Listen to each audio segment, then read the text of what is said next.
Hello guys, দেখো আমাকে দেখে খুব এক্সস্টেড মনে হচ্ছে। তার কারণ হচ্ছে এখন বাজে ভোর 4টে আর আমি আছি হচ্ছে চেন্নাই এয়ারপোর্টে। তো বসে না থেকে এয়ারপোর্টের লাউঞ্জে আমরা ব্রেকফাস্টটা সেরে ফেলেছি। দেখো মোটামুটি ভালোই ভিড় হয়ে গেছে ভোরবেলা।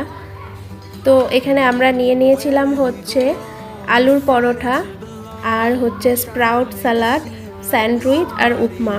তো ব্রেকফাস্টটা সেরে তারপরে আমরা আস্তে আস্তে এগিয়ে যাচ্ছি, কেন আমাদের ফ্লাইটটা ছিল 5টার সময়। তো দেখো আস্তে আস্তে এগিয়ে যাচ্ছি। ভোরবেলা বেশ ভালোই ভিড় ছিল মোটামুটিভাবে। আর দেখো চারিদিকে কুয়াশা, কিন্তু চেন্নাইতে প্রচণ্ড গরম ছিল জানুয়ারি মাসে, মোটামুটি 30 ডিগ্রির কাছে। যেখানে আমরা কলকাতা থেকে এসছি তখন ছিল হচ্ছে মোটামুটি 8 থেকে 10-এর মধ্যে, আর চেন্নাইতে যখন আসলাম তখন 30-এর কাছে টেম্পারেচার ছিল। তো খুবই গরম লাগছিল হঠাৎ করে। তারপরে দেখো ব্যাঙ্গালোরে একদম ভোরবেলা পৌঁছে গেছি। এখন বাজে হচ্ছে সকাল 6টা থেকে 6:30। তারপরে ক্যাব নিয়ে আমরা বাড়ির দিকে রওনা হচ্ছি। দেখো এয়ারপোর্টের রাস্তাগুলো কত সুন্দর ব্যাঙ্গালোরে, চারিদিকে গাছে সুন্দরভাবে সাজানো।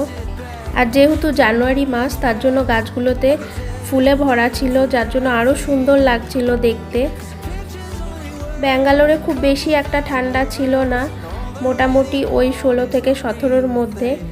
তো তারপরে যার ফলে ব্যাঙ্গালোরে খুব একটা প্রবলেম হচ্ছিল না। তো আস্তে আস্তে দেখো আমরা বাড়ির দিকে এগিয়ে যাচ্ছি। এয়ারপোর্ট এরিয়া থেকে বেরোতে মোটামুটি 5 থেকে 10 মিনিট সময় লেগে যায়।